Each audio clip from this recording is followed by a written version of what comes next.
Anak yang dilahirkan berumur 8 hari harus disunat. Makanya Yesus anggaplah Isa.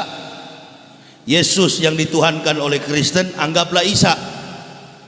Sekali lagi, Yesus anggaplah Isa. Karena Isa belum tentu Yesus. Assalamualaikum warahmatullahi wabarakatuh. Bismillah walhamdulillah wassalatu wassalamu ala rasulillah wa ala alihi wa sahbihi wa mawalah. Amma ba'd, faya ibadallah ittaqullah haqqa tuqatih wa la tamutunna illa wa antum muslimun. Wa qala Allah Ta'ala fil kitabil azizil karim, a'udzu billahi minasy syaithanir rajim, bismillahirrahmanirrahim. Inna khalaqnal insana min nutfatin amsaj naftalihi faj'alnahu sami'an basira. Inna hadainahu sabila imma syakira wa imma kafur. Aina atatna lil kafirina salasila wa aklala wa sa'ira. Faqala Nabi sallallahu alaihi wasallam, hubud dunya ra'su kulli khati'at, kiwamud dunya bi arba'ati asa. Bi ilmi ulama'i, bi adlil umara, bi syaqwatil agniya, bi da'watil fuqara'i. Ibu bapak, saudara-saudaraku rahimakumullah, yang kami hormati, yang kami muliakan, Badan Kemakmuran Masjid Mujahidin Banyu Anyar, Surakarta, Solo, Provinsi Jawa Tengah. Panitia penyelenggara tabligh akbar, dalam hal ini Gosam Dakwah Solo, Jawa Tengah. Para alim, para ulama, tokoh-tokoh masyarakat, dan yang saya cintai, saya banggakan, ma'asyiral muslimin wal muslimat, jamaah rahimakumullah. Pertama-tama dan yang paling utama, marilah kita memanjatkan puja dan puji syukur kehadirat Allah Subhanahu wa taala. Kalau sampai pada siang menjelang sore ini kita semua masih diberi kesempatan untuk hidup dan bernapas, berarti masih ada peluang bagi halayak kita sekalian untuk menambahkan pundi-pundi amal demi bekal di yaumil akhir nanti. Man salaka tariqan ilal ilmi salakallahu bihi tariqan ilal jannati. Barang siapa meringankan langkah kakinya menuju majelis ilmu, maka Allah Subhanahu wa taala akan meringankan langkah kakinya menuju surga. Mudah-mudahan niat kita semua datang di rumah Allah ini, menghadiri pengajian pada siang hari ini, semata-mata untuk mencari ridha, ampun dan keselamatan dari Allah Subhanahu wa taala.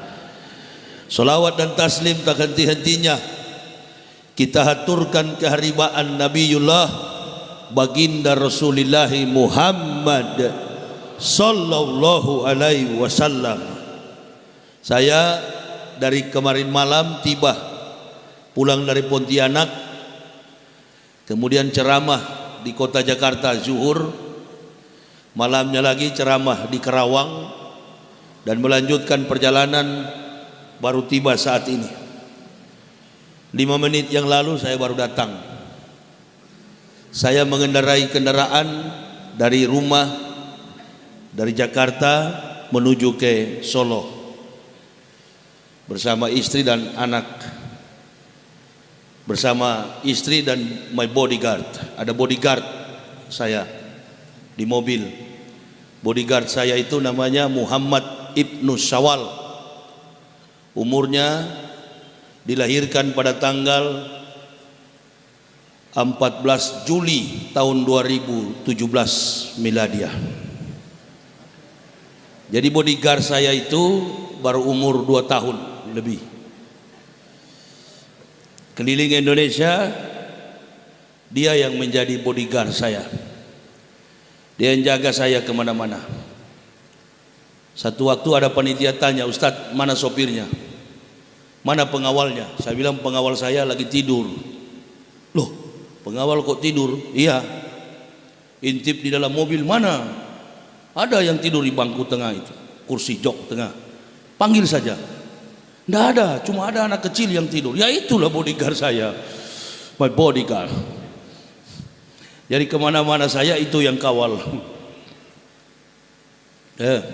13 tahun lamanya berkeliling Indonesia untuk menyiarkan Islam, menceritakan, mengisahkan bahwa agama Islam itulah agama yang paling benar.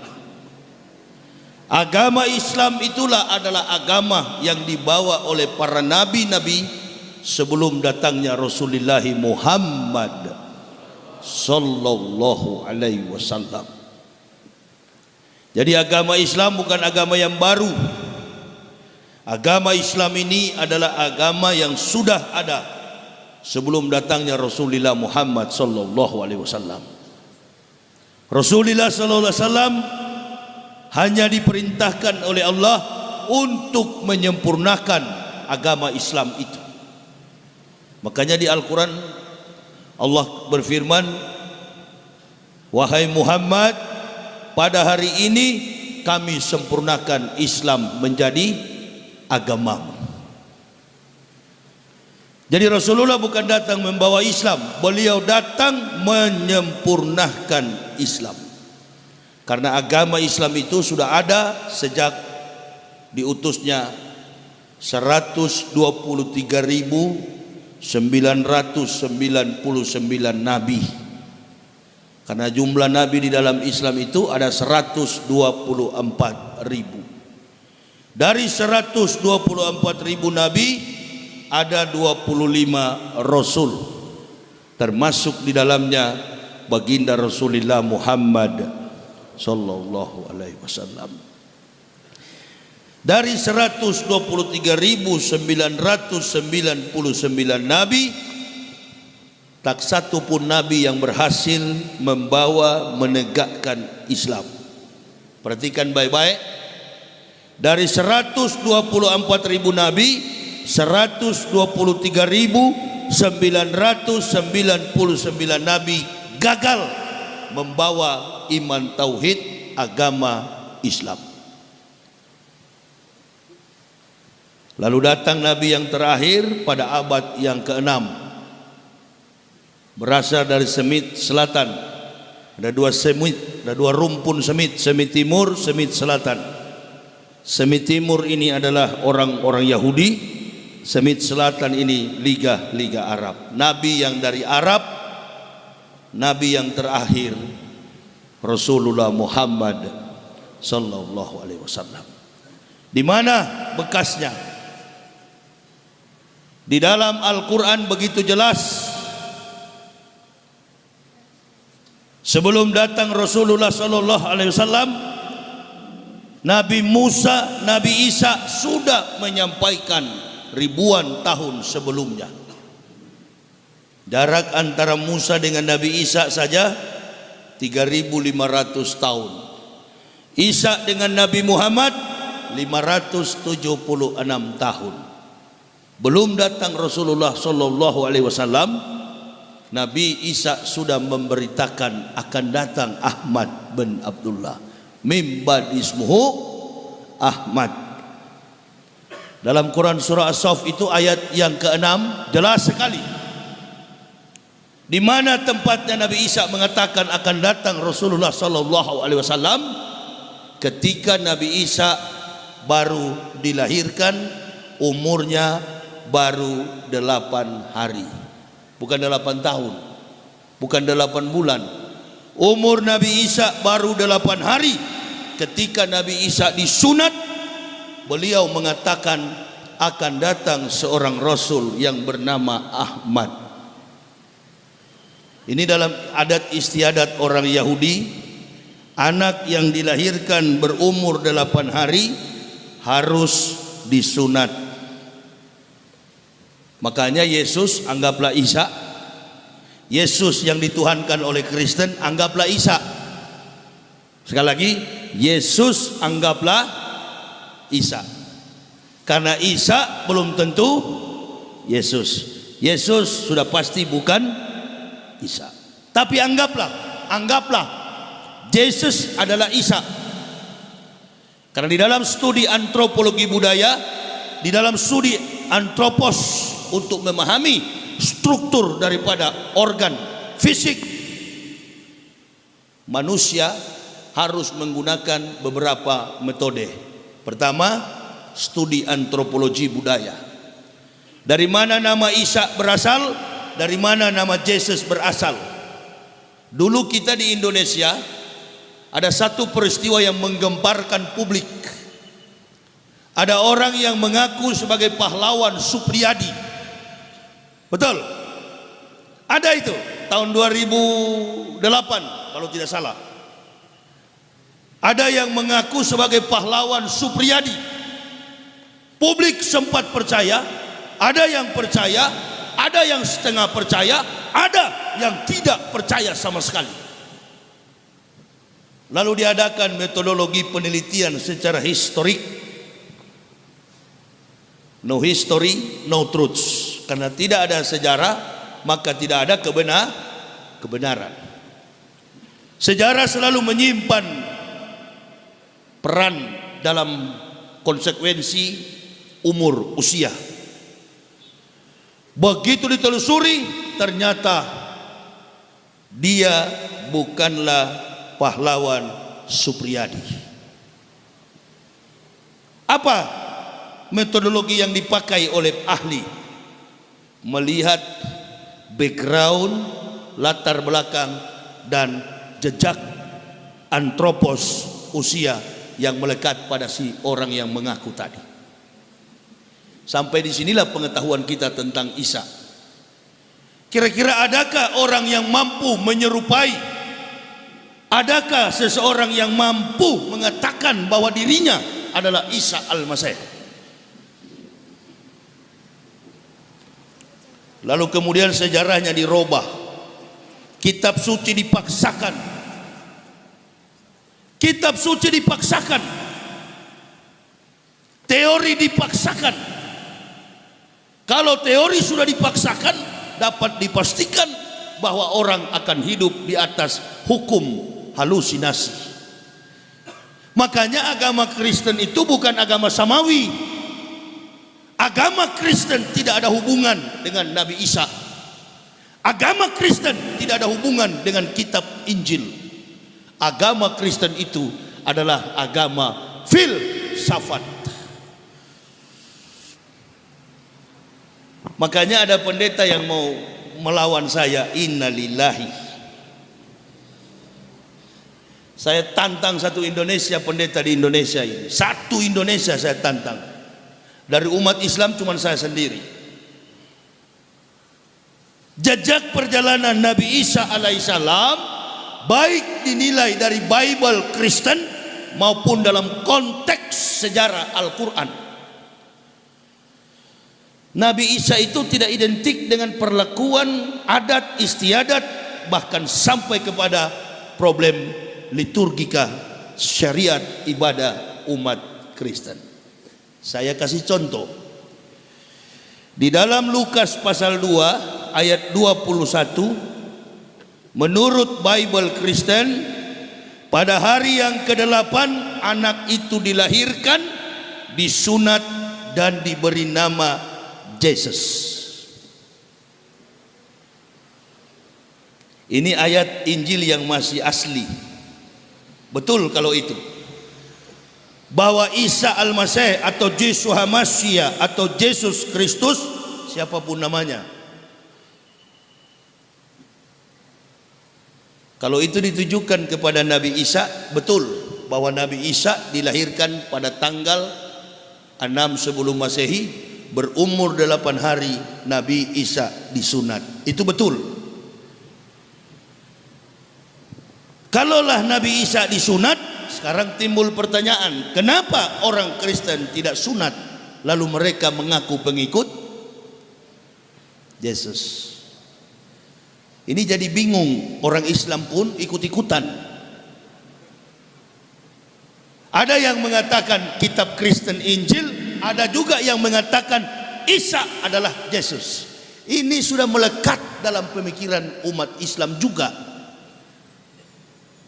Padahal tidak sah iman Islam kita kalau kita tidak beriman kepada salah satu kitab yang Allah turunkan, termasuk di dalamnya kitab yang dibawa oleh Nabi Isa alaihissalam, namanya Injil. Qul amanu billahi wa ma unsila ila Ibrahimah wa Ismailah wa Ishak wa Yakub wal asbati wa ma utiya Musa wa Isa wa ma utiya nabiyun min rabbihim la nufariqu baina ahadin minhum wa nahnu lahu muslimun.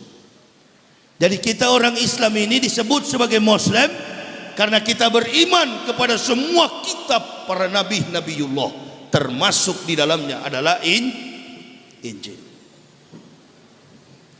Tidak ada kitab Kristen itu di luar ditulis judulnya Injil. Enggak pernah ada itu. Kitab Kristen itu enggak pernah ada judulnya Injil. Kitab Kristen itu judulnya New Testament, perjanjian baru. Enggak pernah tertulis kitab suci Kristen itu di luarnya Injil, enggak ada.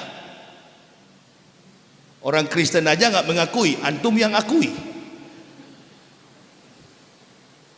Isi daripada kitab Kristen itu adalah makna filosofi spekulatif, filsafat.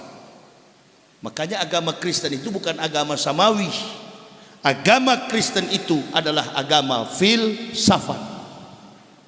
Menerjemahkan setiap ayat dalam Bible Kristen harus ditafsir secara filsafat. Maka mereka mentuhankan Tuhan mereka dengan cara metodologi filsafat. Selama ini kita terjebak. Orang katakan Zakir Naik katanya jago, Zakir Naik itu hebat, Zakir Naik berdebat.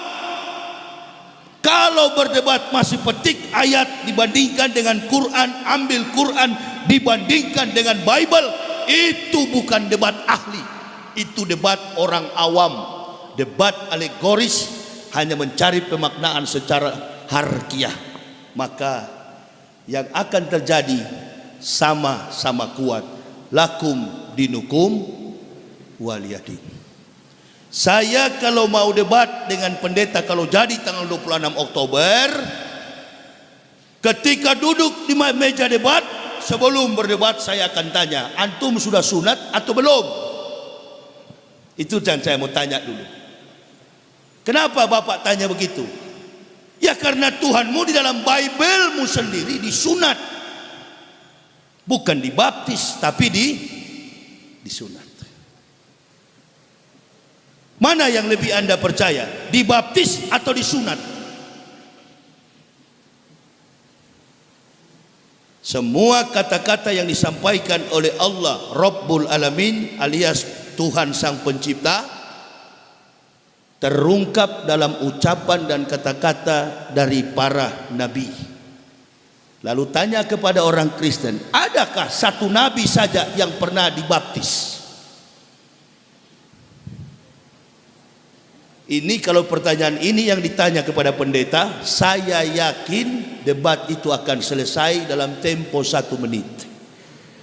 Kebetulan di kepala saya ini ada 13.766 pertanyaan.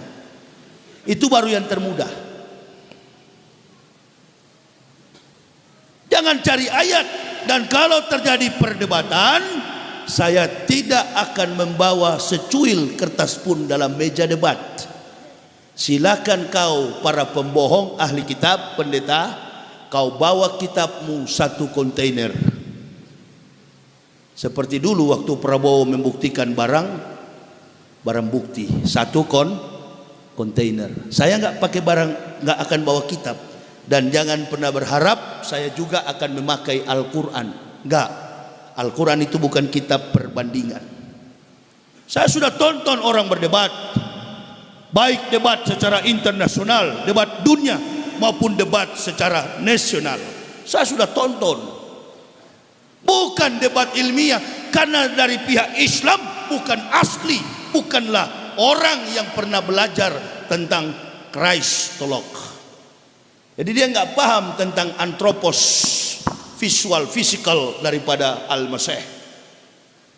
Saya orang yang langsung bertatapan, berhadapan dengan kultur dan budaya Israel. Tahu persis riwayat sedetil mungkin tentang orang yang bernama Isa Al-Masih, atau dalam bahasa asli di kampungnya Joshua Hamasyah.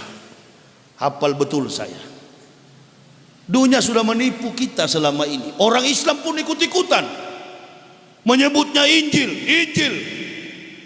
Kristen palsu. Mana ada kitab Injil palsu?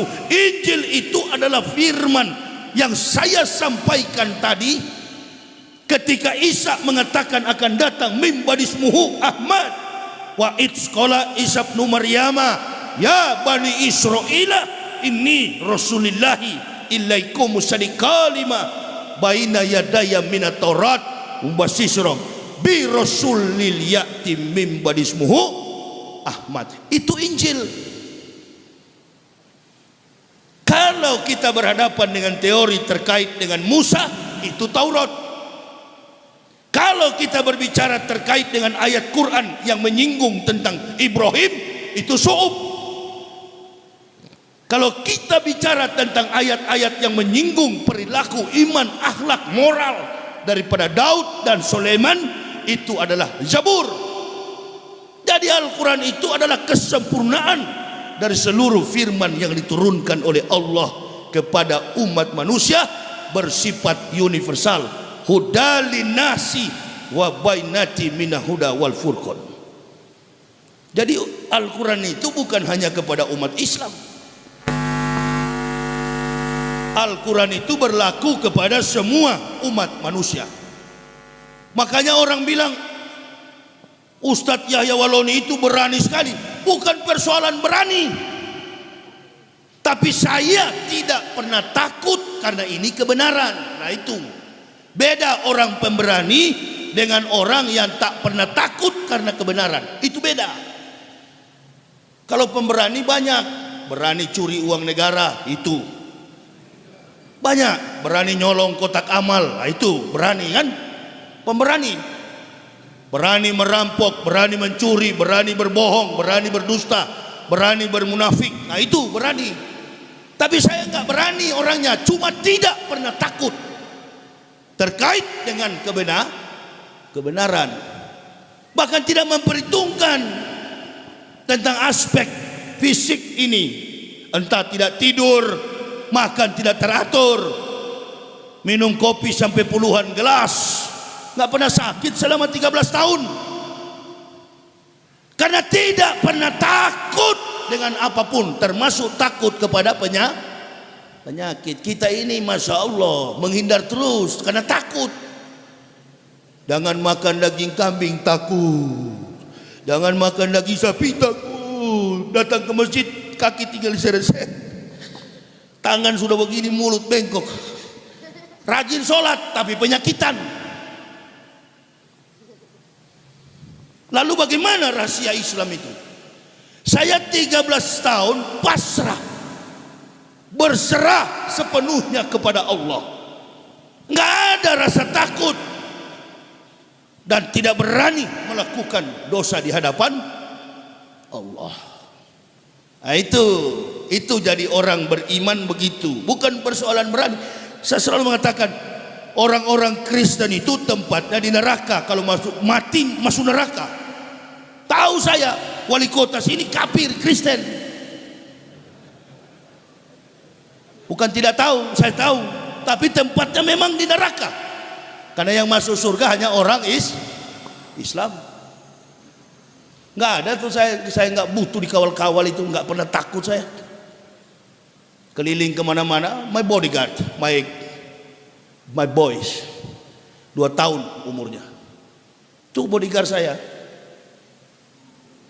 Bicara pun dia belum bisa. Jadi sifat-sifat kita yang mengenal iman tauhid yang sempurna itu, betul-betul kita beriman kepada Allah, bukan karena kita berani. Banyak juga yang berani, akhirnya konyol di jalan. Kita berani, kita demo di jalan, berhadapan, diadu dengan polisi. Padahal polisi juga Islam, kita juga Islam. Takbir sama-sama, Allahu Akbar, lempar batu, kafir di pintu gereja. Haleluya. Berhasil kita adu domba. Ini berani apa ini? Berani apa? Berani berhadapan dengan sesama Muslim. Giliran dengan kafir, dia jilat pantat kafir, kotoran kafir. Ini golongan munafik. Mudah-mudahan tidak ada di Solo sini, tapi di sinilah banyak sekali itu. Apalagi besok malam di Boyolali itu.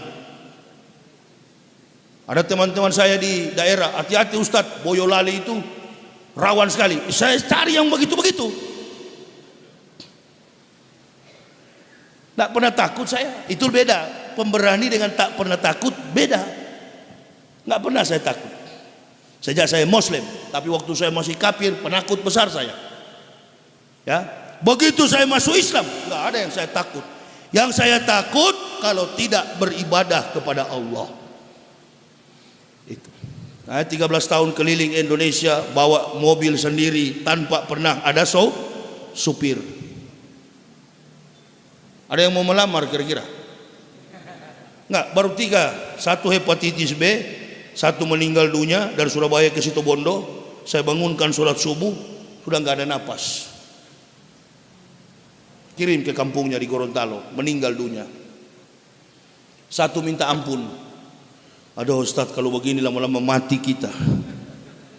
Ayo, ini saya baru cuma 2 jam tidur pun tidur di rest area. Turun dari pesawat ceramah, malamnya juga ceramah, langsung ke sini, belum pulang rumah. Dari Pontianak, Kalimantan Barat. Mampu kira-kira begitu. Ukuran kesehatan medis sudah lewat sebenarnya. Sudah habis darah, sudah mati. Tapi saya lihat tidak, malah saya sehat. Tidak ada penyakit. Bawa mobil ribuan kilometer, apalagi tadi saya buru-buru, kecepatannya sampai 160. Anak istri saya sudah terbiasa. Begitu saya laju lihat GPS, lewat. Rupa-rupanya tutup jalan keluar itu, masuk keluar lagi di Kupiara. Apa itu? Karanganyar ini, siapa? Kaplur atau apa itu? Palur. Ya, keluar ke sana. Sampai jauh ke sana. GPS sudah tinggal 11 menit. Jadi 32 menit keluar lagi, mutar balik pompa bensin, lurus ke sini. Kelewatan, sudah tutup pintu tol yang kami harus keluar. Enggak ada tuh saya minta dijemput, manja cengeng untuk urusan dakwah begini. Sebaiknya para penceramah itu enggak usah. Apalagi sekarang ini Islam itu di tengah ditekan betul-betul, kelihatan sekali memang Islam ini dibenci betul. Kemarin saya mendapat WhatsApp dari jamaah perusahaan PT Dirgantara Garuda Indonesia. Mereka berdoa mengucapkan hari kesakitan Pancasila. Bukan hari kesaktian, hari kesakitan Pancasila. Dia berdoa pakai doa Kristen. Innalillahi. Yang mendengar orang Islam berjilbab, bahkan ada beberapa saudara ikhwan muslim di situ. Tidak ada kafir seberani ini dari dulu-dulu, baru kali ini. Mereka juga mencoba untuk mengganggu ulama. Sementara ulama-ulama kita sibuk berpolitik, bukan mengurus umat. Yang di lapangan itu tinggal berapa orang? Saya, Tengku Zulkarnain, UAS. Saya pulang dari Pontianak, UAS masuk, gantian. Tinggal beberapa orang kami keliling Indonesia. Ini dari sini saya ke Medan, pulang dari sini. Insya Allah umur panjang, habis dari Solo langsung ke Medan. Untuk apa? Sepanjang sebulan, setiap bulan. Apalagi bulan kemarin waktu saya dibully oleh kafir, 17 kafir saya Islamkan. Udah ribuan. Itu namanya dakwah. Mengislamkan yang kafir, memperkokoh barisan umat Islam. Kebetulan saya ini tidak ada dalam organisasi Islam dan tidak mau bergabung dalam organisasi Islam manapun. Gak mau saya. Karena saya adalah Muslim, ahlu sunnah wal jamaah. Orang kunut saya ikutan kunut, orang tak kunut lebih cepat, lebih bagus. Saya pun tak ikut. Saya bukan FPI, saya bukan Banser, saya bukan Ansor. Pokoknya saya adalah Muslim. Dari kafir yang Allah berikan hidayah, memperkokoh iman saudara Muslim, memanggil yang kafir-kafir supaya masuk Islam. Jadi itu tugas saya. Begitu Allah berikan hidayah, saya, istri dan 3 orang anak, yang kami lakukan adalah membayar syukur kepada Allah. Nikmat hidayah yang Allah berikan, orang lain tidak Engkau berikan ya Allah. Kami sekeluarga Engkau berikan harta yang berharga. Kami akan perjuangkan Islam ini sampai titik darah penghabisan. Keliling berdakwah. Allahu Akbar. Inilah saya datang di Solo sini sampai tanggal 7 ke depan. Insya Allah umur panjang kita bisa sampai tanggal 7 ke depan.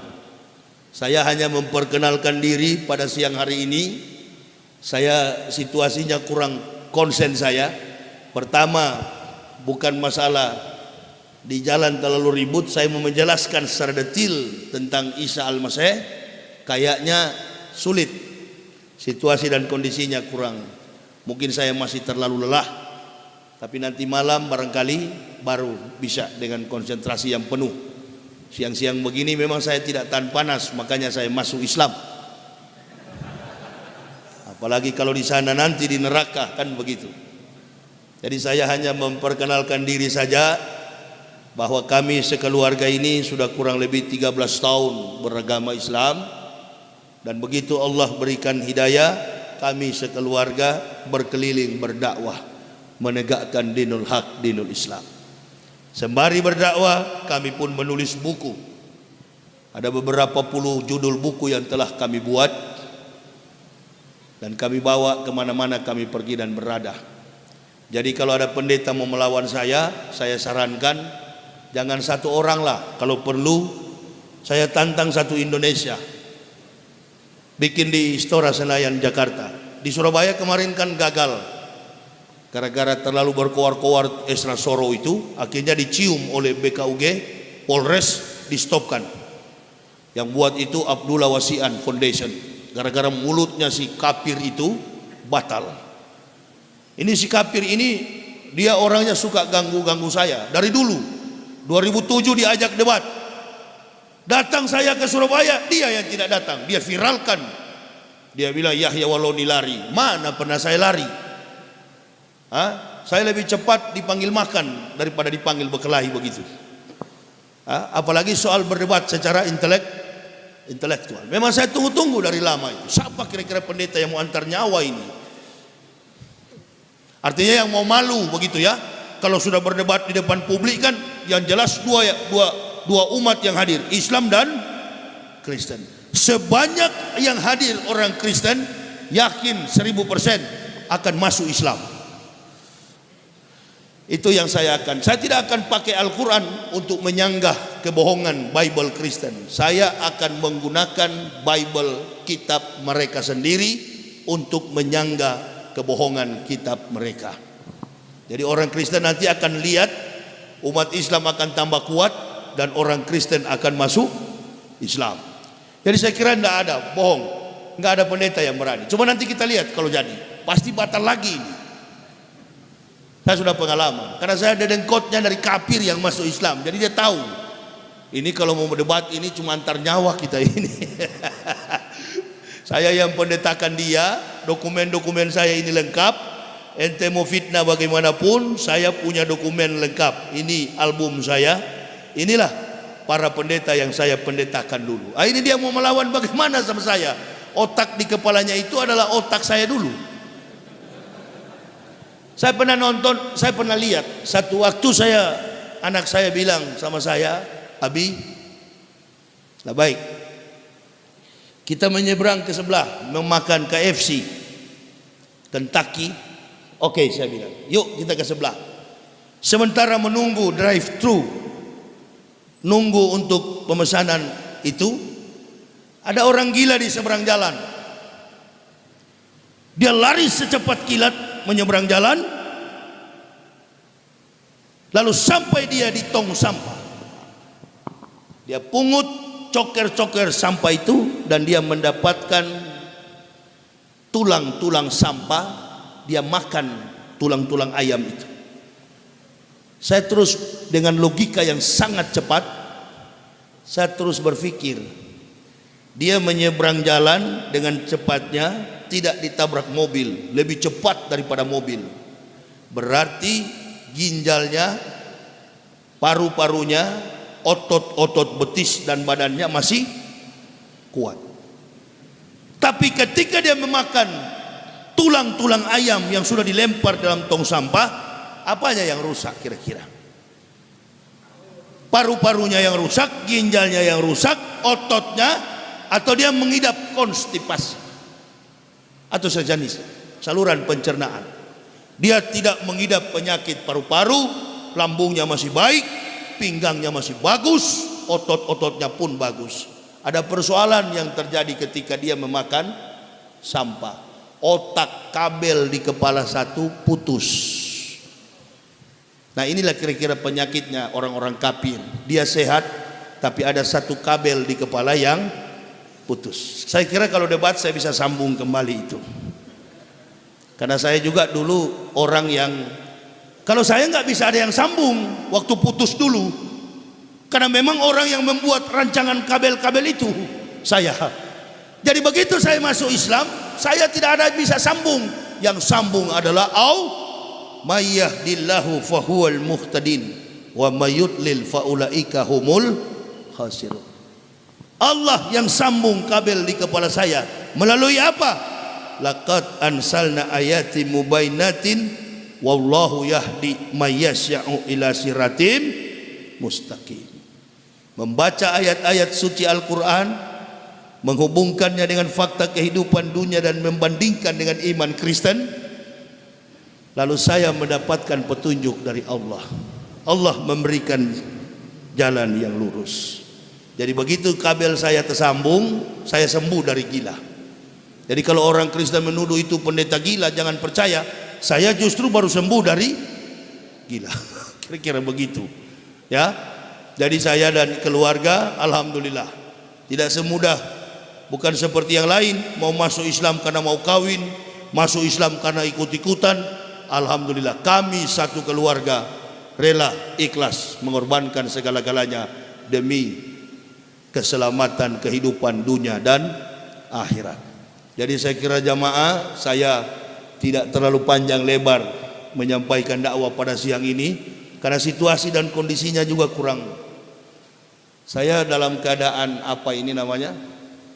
Lelah, kepanasan. Inilah sifat saya. Kalau sesuatu yang saya bisa sampaikan, saya sampaikan. Saya enggak tertutup orangnya. Jadi sebaiknya saya hentikan dakwah ini. Di satu sisi juga terlalu bising, sulit saya mau menjelaskan. Sebaiknya jemaah bertanyalah sama saya, apa yang mau ditanyakan, lewat kita interaktif, kita bertanya. Silakan kalau ada yang mau bisa bertanya. Dilanjutkan tanya jawab saja. Ya. Begitu Ustaz ya? Begitu. Bisa dilanjutkan tanya jawab aja karena situasinya kurang. Iya. Monggo dari jamaah yang ingin bertanya Ya. kepada Ustaz. Coba. Silau, mata saya silau. Silakan. Bagi yang ingin bertanya silakan. Saya Ustaz. Udah. Kita dialog interaktif. Saya dulu ya. Maaf sebentar ya. Monggo, Kalian mic-nya numpang, Mas. diberikan. Nanti sebentar Pak. Nanti untuk malam kalau ada yang mau bertanya sebaiknya ditulis. Oh iya. Taruh di kertas, taruh di meja, saya baca, saya jawab. Tapi sekarang sudah terlanjur, silakan Oh bertanya. iya, makasih Ustaz. Alhamdulillah. Yang saya tanyakan, materi strategis apa yang kita sampaikan kepada orang non-Islam, terutama orang Nasrani, sehingga mereka tertarik? Oh, Pertama. Kedua, mungkin ada referensi buku apa yang menjadi referensi yang bisa untuk menambah wawasan dan ilmu. Cukup itu saja. terima kasih. Injil. Ini pertanyaan bagus. Pertanyaan bagus. Saya jawab ya. Apa kira-kira argumen, gitu ya? Argumen untuk memudahkan orang Kristen itu datang kepada Islam. Nabi SAW, wala tujadilu ahlal kitabi wa ahsan. Jangan berdebat dengan ahli kitab kecuali dengan cara terbaik. Jadi kita sebenarnya dilarang untuk berdebat dengan mereka. Kenapa Nabi larang? Nabi melarang karena tidak boleh kalau bukan ahli. Itu maksudnya. Wala tujadilu ahlal kitab. Tidak boleh berdebat dengan ahli kitab kecuali dengan cara terbaik. Berarti yang bisa melawan berdebat dengan mereka jangan antum. Nah, inilah. Jangan antum orang yang memang muslim yang tidak paham tentang mereka. Sebaiknya yang menantang mereka itu adalah orang-orang yang terbaik dari mereka dulu. Begitu seperti saya. Karena tahu betul kelemahan kafir. Jadi apa pertanyaan kira-kira yang lebih mudah untuk coba kita nonton waktu Zakir Naik berdebat dengan William Kimball, kemudian Esra Soro berdebat dengan Dr. Sanihu Munir. Terkesan sama kuat. Karena biar bagaimanapun hebatnya seorang muslim yang lahir dari Islam, pasti tidak memahami dua konsep, konsep teologi dan konsep eklesiologi, tentang gereja dan tentang rumus-rumus teologi spekulatif filsafat ketuhanan Yesus. Dengan begitu dia menyebut kitab Kristen pun Injil. Nah ini dia menyebut kitab Kristen pun Injil, padahal kitab Kristen itu bukan Injil. Kitab Kristen itu adalah kitab yang tersusun atas pemahaman orang ke orang. 200 tahun Isa sudah diangkat, baru kitab itu ada. Jadi saya kira pertanyaan yang untuk diajak supaya orang Kristen mudah masuk Islam, jangan coba-coba memakai Al-Quran. Ada pepatah mengatakan begini, jangan melempar mutiara kepada babi. Itu pepatah ya, pepatah kuno. Janganlah melempar mutiara kepada babi, karena hanya akan diinjak-injak. Jadi kalau mau menggunakan Al-Quran, saya kira jangankan orang kafir, orang Islam sendiri saja kalau imam sholat ayatnya panjang dia batuk di belakang. Bahkan dia tidak suka kalau imam terlalu panjang ayat bacaan, apalagi kafir. Cara yang paling tepat, saya Islamkan sudah banyak, sudah ribuan orang kafir. Saya tanyakan ke mereka, konsep keselamatan Kristen itu adalah Yesus mati dulu di kayu salib sebagai jalan penebusan dosa-dosa bagi manusia. Ini doktrin orang Kristen. Tuhannya mati dulu di kayu salib demi menebus dosa-dosa manusia. Tanyakan kepada orang Kristen, apakah Yesus yang kalian tuhankan itu betul-betul kalian percaya dia sebagai Tuhan? Pasti orang Kristen akan menjawab, ya, itu adalah Tuhan kami. Apakah Anda percaya bahwa Tuhan Sang Pencipta tidak pernah mati? Dia juga akan menjawab, betul, Tuhan tak pernah mati. Apakah Anda percaya Yesus yang kamu tuhankan itu pernah mati? Di sini dia bingung. Dengan logikanya yang sehat, dengan akal budinya yang Allah berikan, dia akan menjawab bahwa Tuhan tidak pernah mati. Di sisi yang lain, dia akan menjawab bahwa Tuhannya Yesus pernah mati. Lalu Bapak tidak usah melanjutkan bertanya, cukup tanya begitu. Apakah Anda percaya Tuhan tidak pernah mati? Dia pasti menjawab, Gila kamu, masa Tuhan mati? Nah, saya tanya, pernah atau tidak? Kalau dia bilang enggak, oh bagus, berarti kamu masih sehat ini. Baru tanya dia, apakah Yesus pernah mati? Di sini dia mulai curiga. Ya, dia kan mati demi menebus dosa-dosa manusia. Iya betul.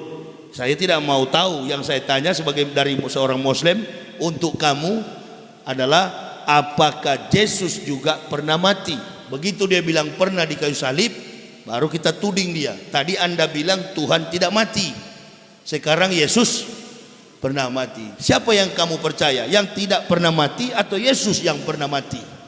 Nah, lalu biarkan, pukul cerita lain, tinggalkan cerita itu, nggak usah lagi di utak-atik. Biar nanti dia berpikir sendiri. Yakin 1000%, satu malam dia nggak bisa tidur, terbayang-bayang terus dengan itu.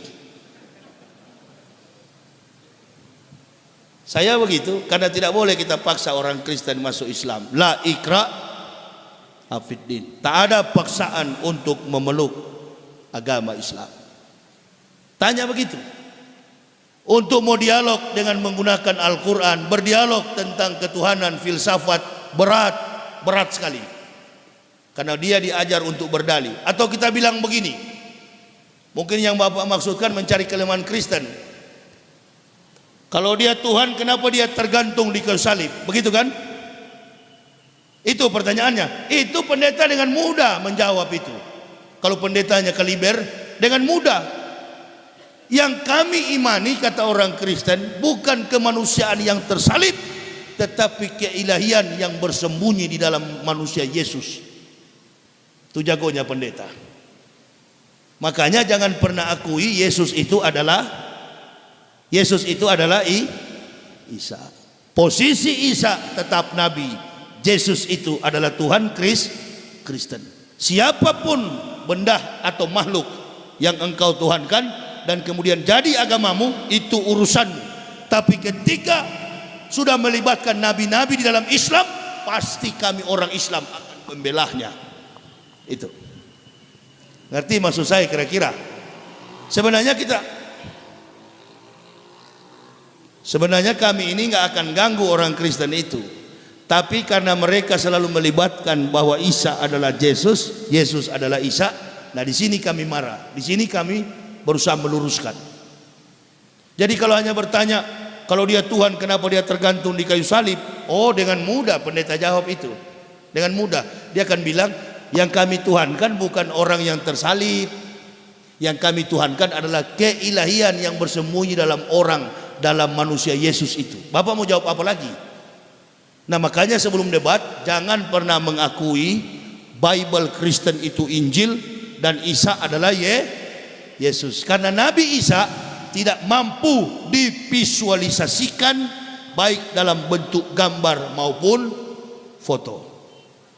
Nabi Muhammad aja tidak ada gambarnya, kok bagaimana Nabi Isa ada gambarnya? Nah, siapa itu?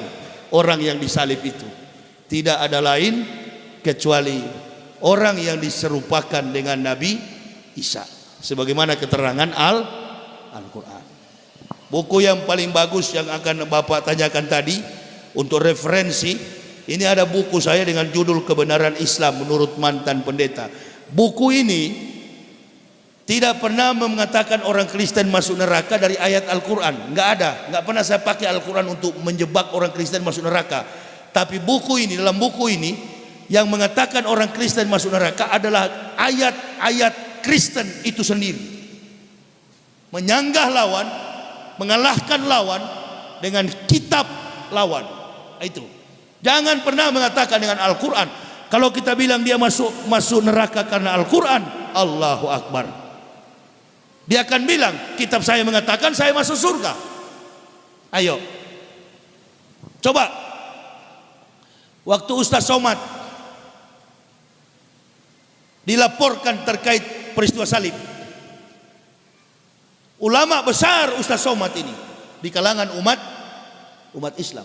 Sekarang saya mau tanya, begitu Ustaz Somad dilapor, adakah argumen dari Ustaz Somad untuk bisa bela diri? Dia walaupun kafir tapi dia legal di negara ini. Tetapi kalau Ustaz Somad sampai dipanggil, saya akan siap bersaksi sebagai saksi ahli. Akan saya katakan bahwa eksekusi salib itu bukan terjadi pada Yesus Kristus atau Isa Al-Masih. Ketika beliau diadukan di polisi, Bapak lihat, jamaah bisa perhatikan konferensi di MUI tanggal 21 Agustus, MUI pun angkat tangan. Karena sehebat-hebat kiai, sehebat-hebat ustadz, mereka nggak mengerti konsep kebohongan kafir Kristen. Yang paling tahu tentang kebohongan itu adalah kami yang dari kafir. Orang dari kafir pun tidak semua bisa tahu, kecuali memang sudah ahli seperti saya. Jadi kalau saya katakan tidak ada, saya akan bilang di depan hakim, peristiwa penyaliban itu bukan peristiwa Yesus atau Isa atau Yesus Hamasyah atau Yesus Kristus atau the Christ Jesus atau siapapun yang dituhankan Kristen yang disalib. Yang pertama, Bapak Hakim, ini cerita gila. Di mana ada Tuhan disalib? Itu satu. Karena ini dipanggil secara di ranah hukum horizontal. Padahal ini tidak bisa dipidanakan. Ini adalah hukum vertikal. Dan yang kedua, salib itu bukan lambang Tuhan disalib atau orang Isa Nabi disalib. Salib itu adalah lambang eksekusi mati dalam sistem pemerintahan Romawi, Rom. Makanya ketika berkunjung saya ke sana, saya ingin tahu mana itu Bukit Golgota. Bukit Golgota itu bukanlah bukit di mana Isa disalib, tetapi bukit itu adalah, Golgota itu artinya bukit tengkorak. Karena orang disalib di situ dari tahun 65 sebelum Masehi sampai tahun 6 Masehi Isa Al-Masih lahir. Romawi memerintah menguasai Yerusalem dari tahun 65 sebelum Masehi sampai tahun 6 Masehi. Isa lahir tahun 6 sebelum Masehi. Perhatikan, 6 sebelum Masehi sampai 6 Masehi. Isa lahir 6 sebelum Masehi. Jadi eksekusi mati itu sudah ada pada zaman dulu, sebelum datangnya Nabi Isa. Pada zaman Nabi Musa, bahkan sebelum Nabi Musa sudah ada eksekusi dalam bentuk penyaliban. Kalau nggak percaya sama saya, cari orang bule yang pakai kalung salib, artis Hollywood, Mick Gavin, Stephen Seagal, Rambo, Arnold Schwarzenegger yang pakai kalung salib. Tanya mereka, you are Christian? No, I'm not religion. Saya bukan pemeluk agama manapun. Kenapa? Salib itu bukan lambang Kristen. Salib itu dianggap oleh orang-orang bule Amerika dan Eropa, salib itu adalah aksesoris. Kita di Indonesia ini kan IQ-nya terlalu tinggi dibanding Amerika, makanya masih banyak di gereja tiap hari Minggu.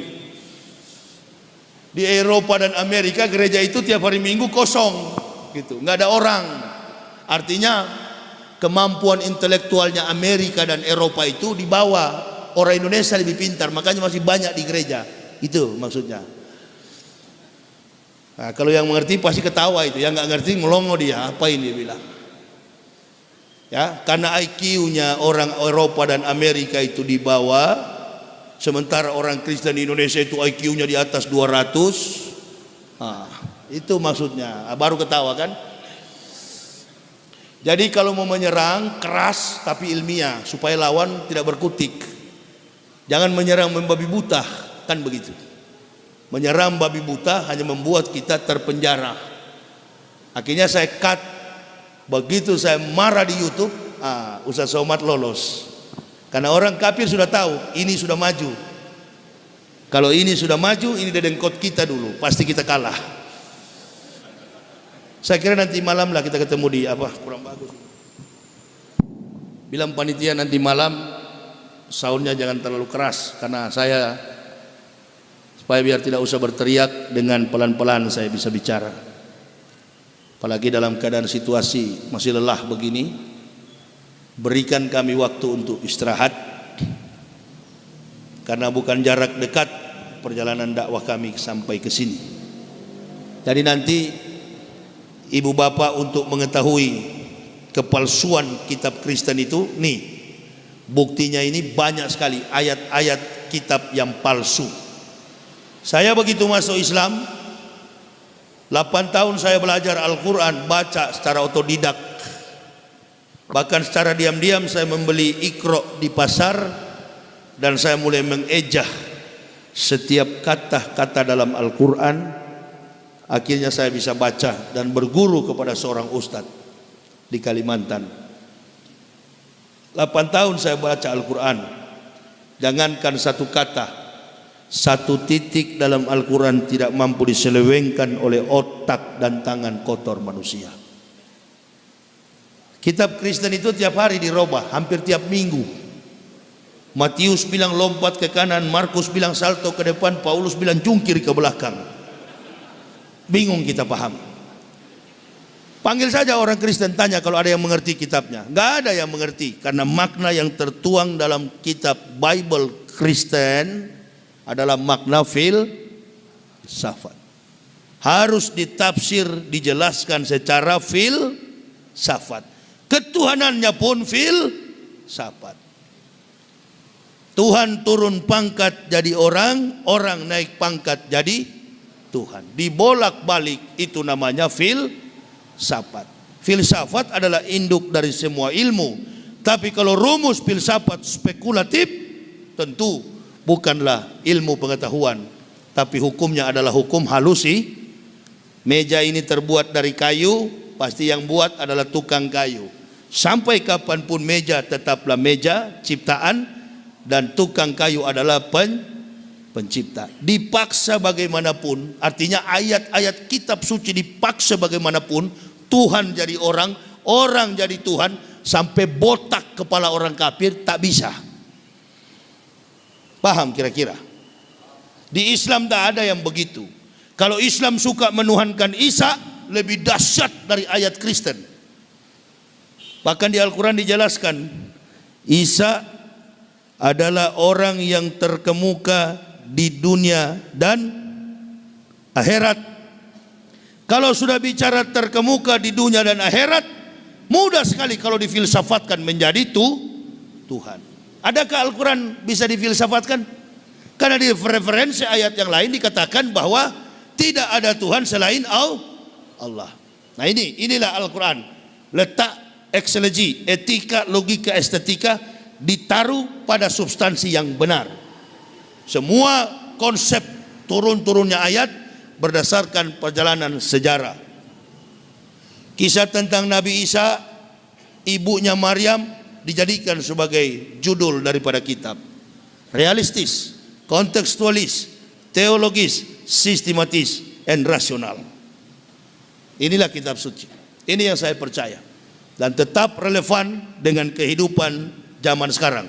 Kehidupan yang pernah, sementara, dan akan terjadi. Al-Quran itulah sebenar-benar firman dari Allah Subhanahu wa Ta'ala.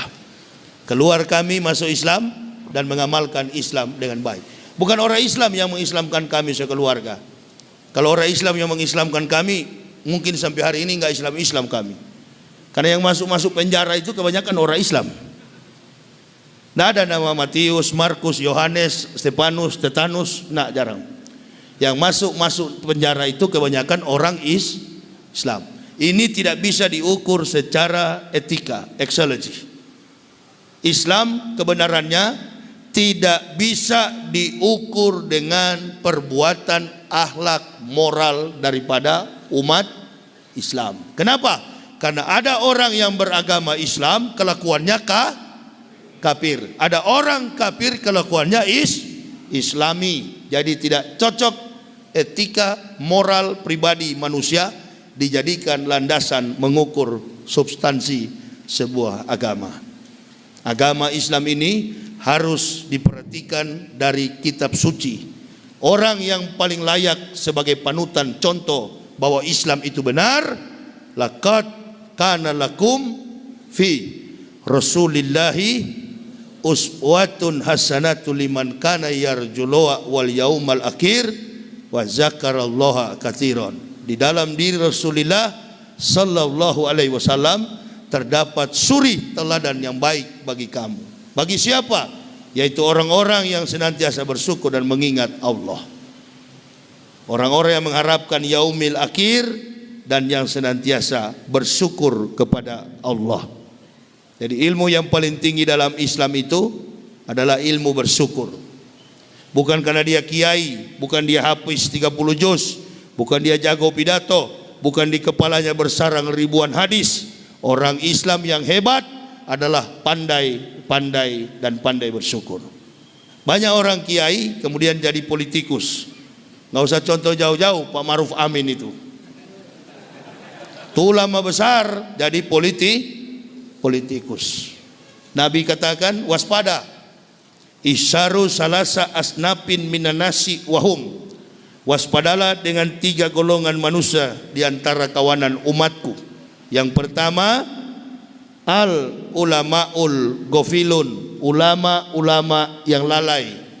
Yang kedua, wal fuqaraul mudahinun, orang miskin yang sombong. Dan yang ketiga, wal mutasawwifunal jahilun, orang sufi yang bodoh. Itu 3 orang yang harus diwaspadai di dalam Islam. Ulama yang lalai, miskin yang sombong, dan orang sufi yang bodoh. Orang sufi yang bodoh itu dia beribadat tanpa ilmu. Sama dengan saya baru masuk Islam. Begitu masuk masjid, saya sholat tahiyatul masjid 1 rakaat. Ditanya oleh pengurus masjid, sholat apa tadi Pak Yahya? Enggak, sholat biasa. Nah itu jawaban saya. Karena baru 3 hari saya masuk Islam. Baru 3 hari, baru selesai disunat, saya ke masjid. Sholat di masjid, cuma 1 rakaat, langsung salam. Salam pun belum tahu, tata cara ibadahnya pun belum, karena baru masuk Islam. Diketawai sama orang-orang, nggak apa-apa. Tapi di hadapan Allah benar. Bahkan arah kiblat pun pernah saya dan istri salah arah kiblat. Sholat subuh sampai 20 rakaat. Saya pikir makin banyak sujud, makin banyak barokah. Ibu bapak ketawa, kita yang kuliah subuh, tahu arah kiblat, tahu Al-Fatihah, hafal, tahu jumlah rakaat, begitu azan subuh, salatu khairum minan naum. 1 meter dari masjid tidak sholat berjamaah, tidak sholat subuh. Siapa yang betul kira-kira? Yang sudah tahu arah kiblat, yang tahu Al-Fatihah, suratul Fatihah dihafal, tapi tidak sholat subuh.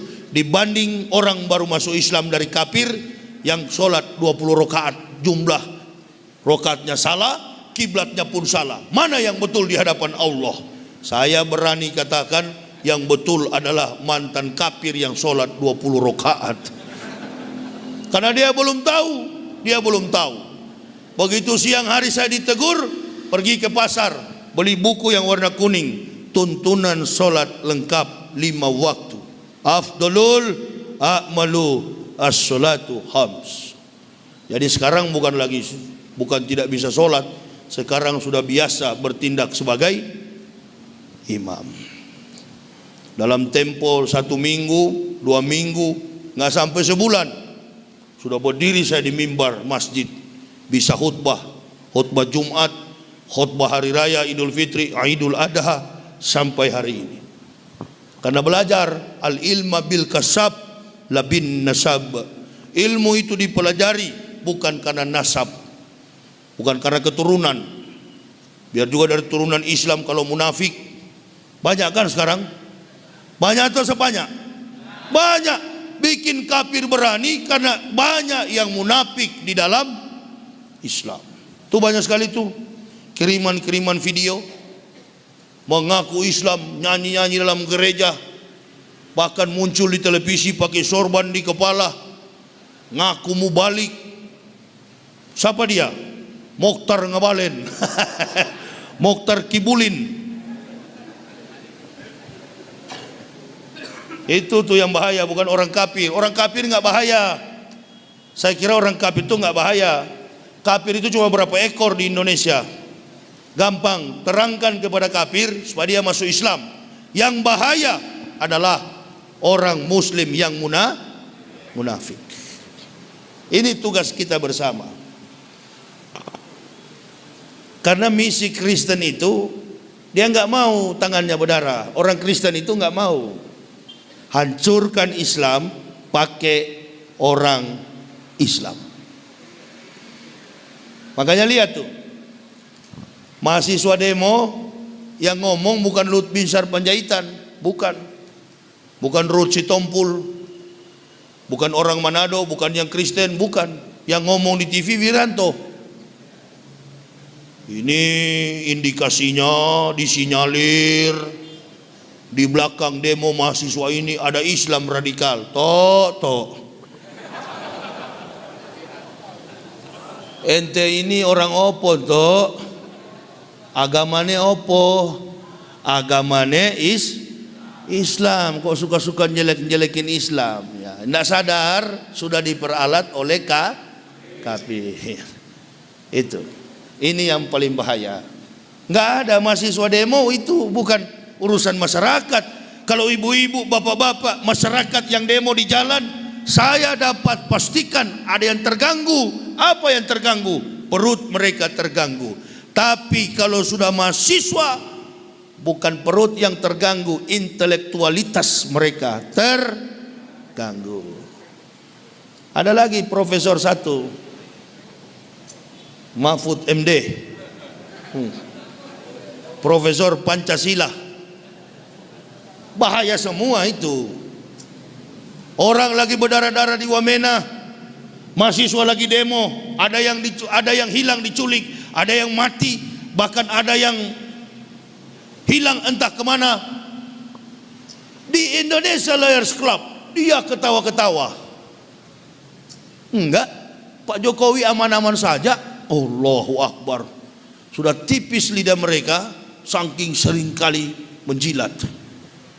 Allahu Akbar. Sudah tipis.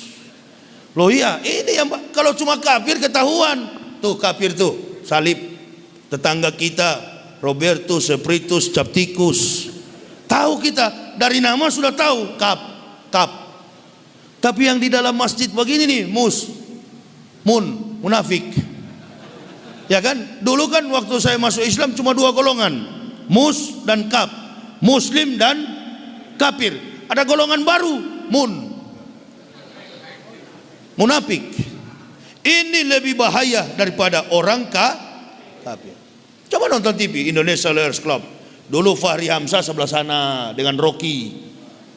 Malu kita sama teman saya, satu suku saya dari Manado itu. Kami orang Manado begitu memang. Kalau betul nggak pernah kami takuti apapun. Kalau memang barang betul. Sama satu kampung saya dengan beliau itu. Dia kafir, liberal, tapi otaknya Islam. Ini Islam otaknya, kira-kira begitu. Ya, mana memang bingung sekarang. Mana yang sebenarnya yang Muslim ini? Mana yang mukmin? Mana yang beriman? Ada juga orang liberal, filsuf, orang kafir. Rocky keluarganya di Manado satu kampung sama saya, Rocky Gerung. Itu bapaknya, opanya semua keluarganya, bahkan adiknya satu itu dekan Fakultas Eksakta di Manado, Universitas Samratulangi, Profesor Grevo. Itu profesor semua keluarganya. Rocky aja bukan profesor, tapi otaknya mengajar S3. Bahkan ada satu mata kuliah di Universitas Indonesia yang tidak mampu diajar oleh para akademisi, profesor di UI, Rocky bisa ajar. Selama 15 tahun. Gajinya dia tak ambil. Dia tidak ambil gajinya sampai sekarang. Nah dia otaknya otak Islam. Dibandingkan dengan yang lain, ban Vespa di kepala putih. Datang ke gereja, nyanyi-nyanyi lagu gereja. Yesus itulah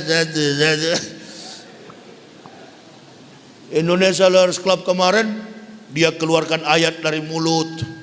Komentatornya juga Karni Ilyas. Nanti saya undang kamu ke Indonesia, damai Indonesiaku. Wow, cocok sudah ini.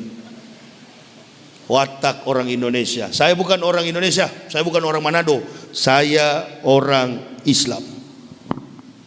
Dari awal masuk Islam bicara A, sampai masuk ke liang kubur lidah ini tetap A. Jadi saya kalau tadi debat, tidak boleh menggunakan Al-Quran, tidak boleh juga meyakinkan agama Kristen dengan pakai ayat Kristen, menempatkan teologi pada substansi yang rasional sehingga dua agama bisa terima. Mana kira-kira agama yang betul?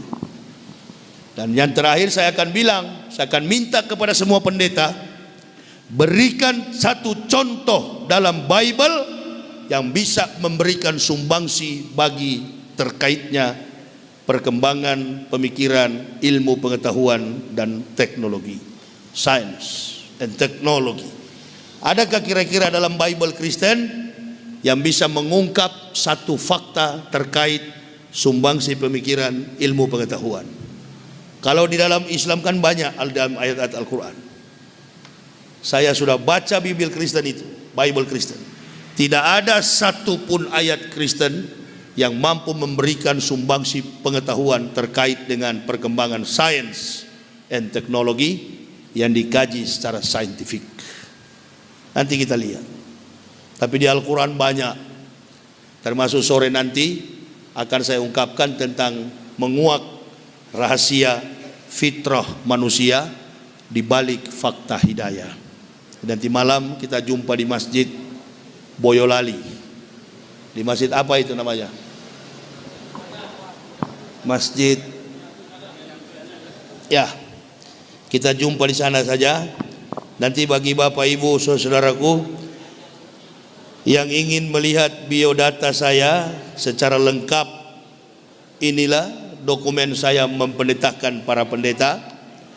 Silakan nanti, saya di dalam setiap momen berdakwah selalu membawa buku karya tulis saya sendiri dengan judul Kebenaran Islam Menurut Mantan Pendeta. Ini membongkar semua kebohongan kitab Kristen. Bagi yang berminat untuk mendapati buku ini, siapa tahu ada yang masih punya keluarga Kristen atau tetangga atau teman, kita tidak usah berdebat, suruh dia baca buku ini. Kalau dia sudah baca, hanya dua, dia pasti tidak ke gereja atau dia akan mengucapkan dua kalimat syahadat. Kalau Allah berikan petunjuk, insya Allah dia akan mengucapkan dua kalimat syahadat. Kalaupun Allah baru memberikan petunjuk, dia pasti tidak akan ke gereja, tapi dia juga tidak masuk Islam. Untuk ke gereja dia sudah nggak mau. Nah itu. Nanti kalau lama-lama dia sudah bosan ke gereja, kan juga tetap dia akan ke Islam. Ada yang langsung begitu membaca langsung telepon, Ustadz, saya baca buku Anda, saya ingin masuk Islam. Oh, sudah ribuan. Jadi saya nggak perlu ke gereja lagi berpidato, cukup dengan karya tulis. Ini yang pendeta-pendeta jengkel, dermanya habis di gereja, domba-dombanya bersih masuk Islam. Apalagi kalau debat nanti, habis satu gereja memang.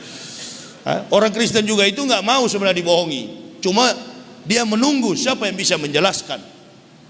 Nah, saya nggak ada waktu menjelaskan ke mereka, karena mereka selama ini marah sama saya, benci sama saya. Tidak ada waktu, kecuali kesempatan berdakwah begini. Dan bila mereka sudah membaca karya ilmiah, bagi yang berpengetahuan sarjana ke atas, magister and doktoral, paling cepat untuk mendapatkan petunjuk.